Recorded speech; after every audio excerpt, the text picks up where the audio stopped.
Welcome, ladies and gentlemen, to Frame by Frame, a series dedicated to the craft of filmmaking. And few people know that craft better than Guillermo del Toro.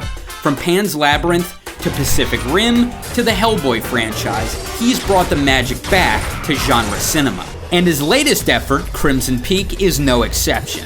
Now, I'm assuming you've already seen the advertisements for the film, but look at them again.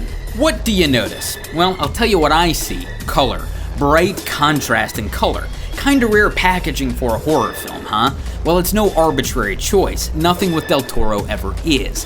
But this dynamic use of color is actually an homage to another legendary director. But do you know who?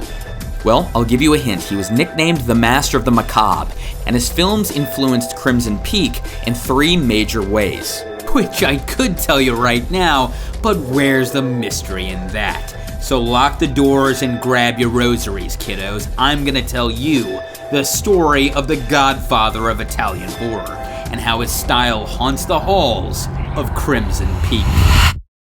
Meet Mario Bava, one of the great ghosts of cinema, and a dude with a mustache that would put Yosemite Sam to shame, son. His tale starts in 1941 with his birth in San Remo, Italy.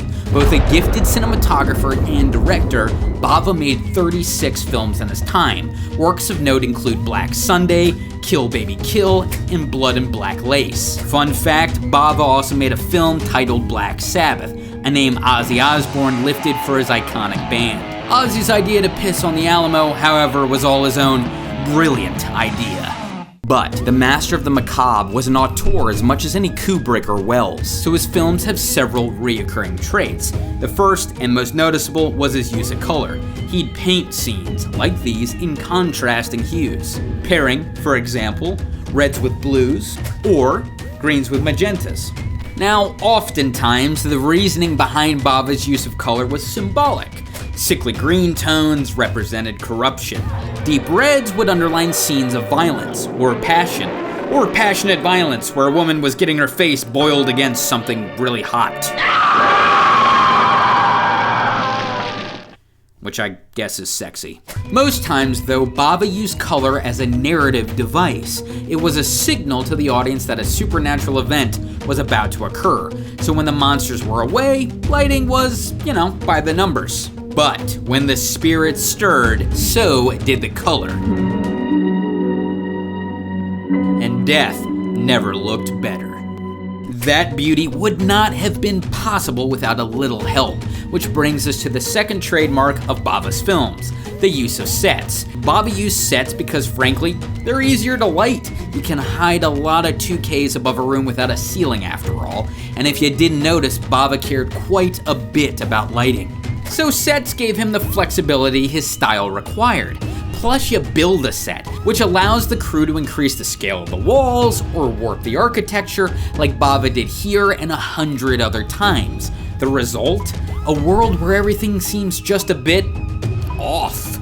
Where the lighting can be manipulated to maddening effect. Where proportion and scale defy reason. And one where Bava could make his surreal vision a reality. Now, speaking of realities, Bava's films share a common one. They're often period pieces where kings and commoners alike are haunted by transgressions of the past. And when I say haunted, well, I actually mean haunted. Take Black Sunday, for example. It takes place in 17th century Moldavia. The plot? A witch put to death returns 200 years later to kill her descendants. Kill Baby Kill fits the mold too. Fade in on 18th century Carpathia. The spirit of a murdered girl takes vengeance on a village at the behest of her grieving mother. Or I Verdelak, part of the Black Sabbath anthology. It's set in 19th century Russia, and the story revolves around a father who returns home 10 days after hunting a Verdelak, a creature that preys on the blood of its loved ones. And as you can guess, Dad returns a Verdelak himself, which makes for one hell of a family reunion. But let's talk big picture now. Now, as we've seen, Bava's films feature 3 distinct qualities. First, they showcase contrasting color palettes. Second, they're frequently shot on sets. Third, they're often period pieces, ones concerning dark pasts that overshadow the present day. But Mario Bava's dead, And by the 1980s, Italian horror was too. So what's this all got to do with Crimson Peak? Well, it turns out Guillermo del Toro's one hell of a medium, because he's channeled every one of the aforementioned qualities into Crimson Peak. Don't believe me? Well, just look at these images again. Red and blue, two colors that when paired together, say it with me, create a distinct contrast, as do the greens and yellows right here. Black Manor surrounded by white snow falls into the same mode of thought, one we've seen time and time again in Bava's films. Next, look at the Sharp family mansion itself. The interiors aren't just sets, they're sets where every single shred of decorum was custom made for the film, built so both the lighting and production design were under Del Toro's complete control. Sound familiar, anyone? Well, so does the plot. Clearly, the Sharp family has got some skeletons in their closets. Literally. And the ghosts of their ancestral past are more than just whispered stories, they're actual phantoms that stalk the halls of Crimson Peak. Ones that menace its present-day inhabitants. But those apparitions aren't alone, because behind every vivid color, every surreal set, and every tragic revelation is the spirit of Mario Bava, conjured by Guillermo del Toro in this startling tribute to classic horror. What is it? What do you want?